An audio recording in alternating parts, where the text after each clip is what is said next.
Hey guys, welcome back to my channel. For this video, I will be explaining the introductory aspect of linear programming. Alright guys, linear programming is feared by many persons, but I'm telling you guys, it's very simple to understand, and once you know what to do, you are going to enjoy doing it. Alright guys, so first thing we need to know is that linear program is basically representing the maximum or minimum values within a particular region. Alright guys, and before we know how to do that, we also know that it's going to be represented on a Cartesian plane, or some people would say a graph. But before I even get into that guys, there are a few things we need to remember or to clarify is the inequality signs. And so the inequality sign guys are basically less than, greater than, less than, equal to, greater than or equal to. Alright guys, and some people normally get these mixed up. So one way I always tell my students how to do this is to put a variable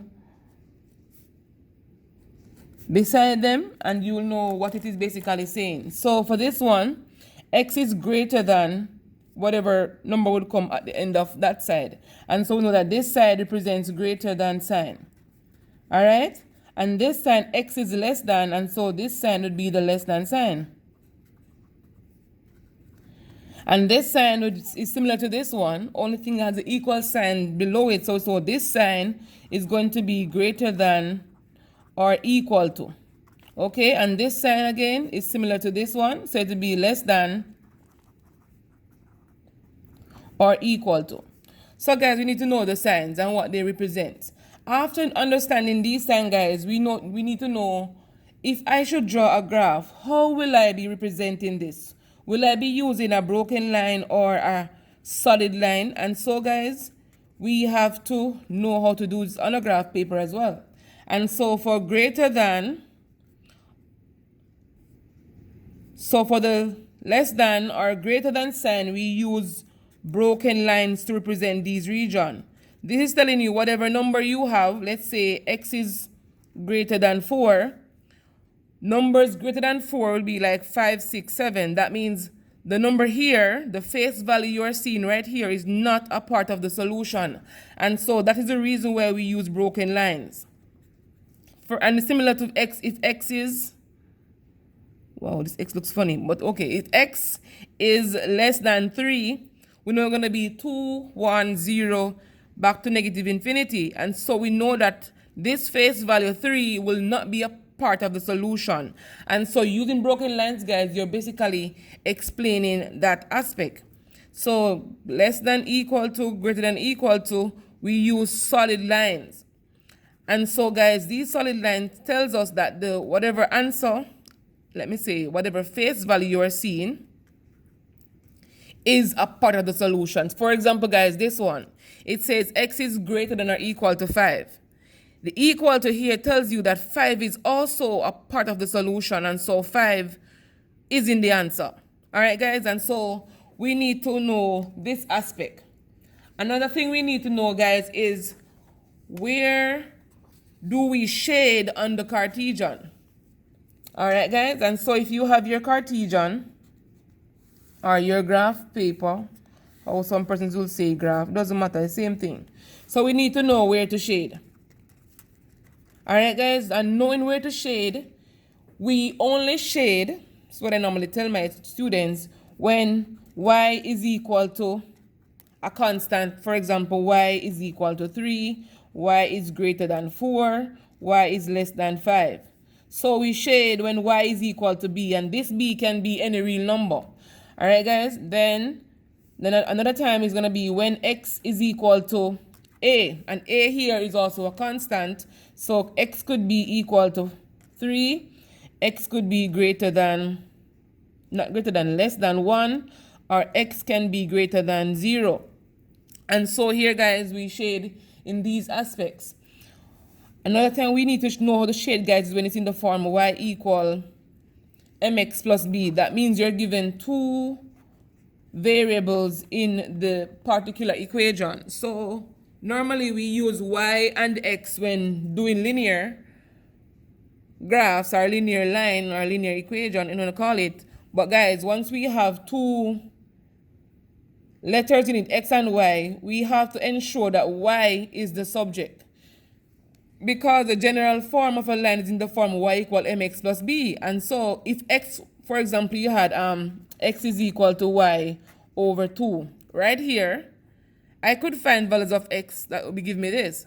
But to graph my line, guys, I have to ensure it is in the form y equal mx plus b. So y has to be the subject. So for this, I would have to multiply by 2 on both sides.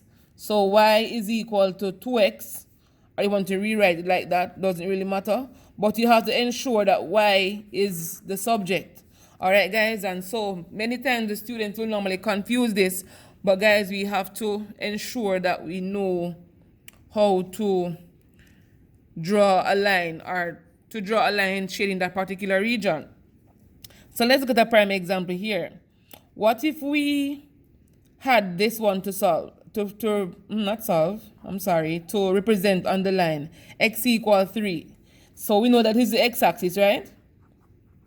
This is the positive x-axis. On this side will be the negative x-axis. Here will be the positive y, and here will be the negative y. So x equal 3 is somewhere on this x-axis. It's a positive 3, it is only in the positive region. Let's say a 3 was right here, and my Cartesian is not drawn to scale, guys, so please forgive me. So this is the point x equal 3. Alright guys, and I normally tell my students they can always label this area. So this is the point x equal 3. Alright guys, and so if I was to ask you x greater than 3, you know that you will be shading the region on this side because 4, 5, 6 will be greater than 3. But you wouldn't be using a solid line, it would be a broken line. But if you said x is greater than or equal to 3, you know it'll be all of this region. Alright guys, so let me put it here. X is greater than or equal to, let me change the sign to that. So now it's going to be all of this region. Okay guys? Alright, so once we understand that aspect, we also need to know how to write an expression in terms of x and y. Alright guys, an expression in terms of x and y to represent either the maximum or the minimum value. And so these expressions, guys, you're normally going to be given scenarios to work with. And so, as I said to you before, once it is not in the form y equal mx plus b, we have to ensure y is the subject. One more thing, guys, is that when you're doing the expression in terms of x and y, here you're either trying to find the maximum profit or you're trying to find the minimum profit. And so if it's not about profit, it's basically about maximum value and the minimum value. And so we all need to know how to find this equation. Because having this equation, we can know, for example, they say that, let me give an equation. So let's say profit is equal to x plus 3y. And x represents, let's say, cake.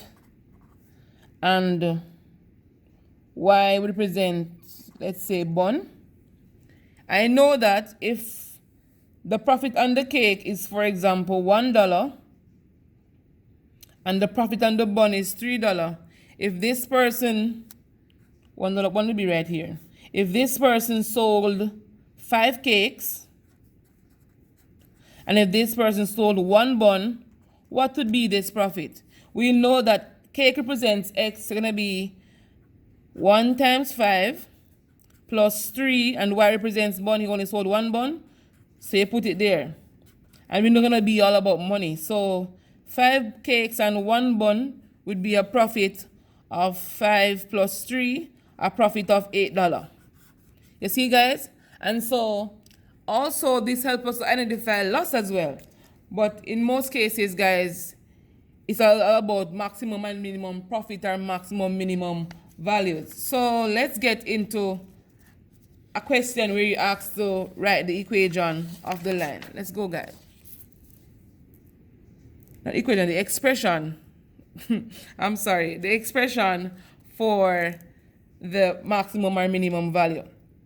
So this one say, balls and hats are sold to students. The school makes $1 profit on each ball and $3 profit on each bat.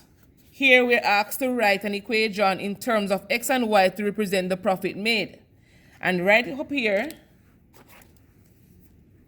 we're given some hints. So X represents ball and Y represents bats.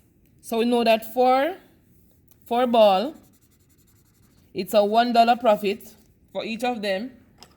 We know that from the question, and we know that for bats, it's a $3 profit.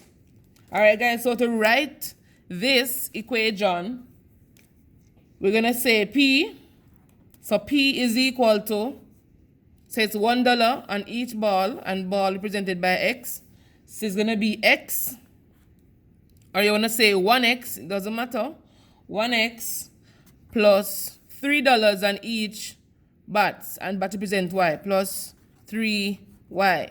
And there you go for your equation. And so this equation can help you to find the profit made and the different number of balls and bats they sold to the students. So let's say they sold 2 balls and 4 bats. What would be this profit? So we know that balls represent x-axis, x values, and the bats represent y. So let's go, guys. So these two, so it will be 2 plus 3 times 4. So it's 2 plus 12 to give us 14. And so we know the profit made when they sold 2 balls and 4 bats is $14. And you all see how I got it right here. All right, guys? And so that's basically how you write the equation for those lines. Keep saying lines. The equation for the profit. I don't know why I keep saying lines, guys. I'm sorry. So let's try to shade a region, guys, for this. All right, so we're given x is equal to 6. And so the line x equals 6, on the x-axis, you'll find 6. So let's go. So this will be the origin 0. So it's 1, 2, 3, 4, 5, 6. X equals 6 would be this line. I think I need to put greater than or equal to. Let me change that to greater than equal to. So this is line x is equal to 6. And if you said greater than 6, guys, it will be like 7, 8, 9, 10. And so it will be all of this region. All right, going to be all of this region. And for the line y is greater than 3, on the y-axis, which is the vertical line, we're going to find 3. So it's going to be 1, 2, 3. But at this point, it says greater than, and so we know we use broken lines. And so this region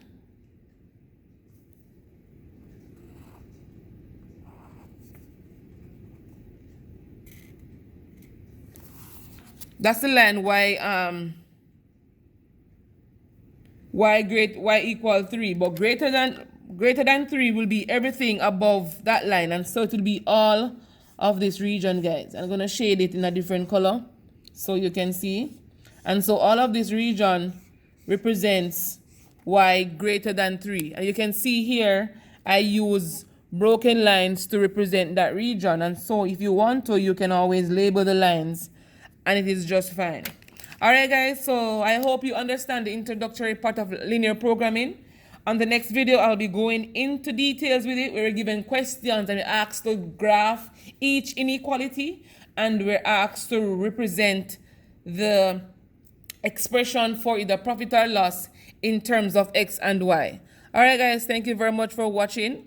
Remember to like, share, and comment on my videos. Let me know how it was for you. Have a good one.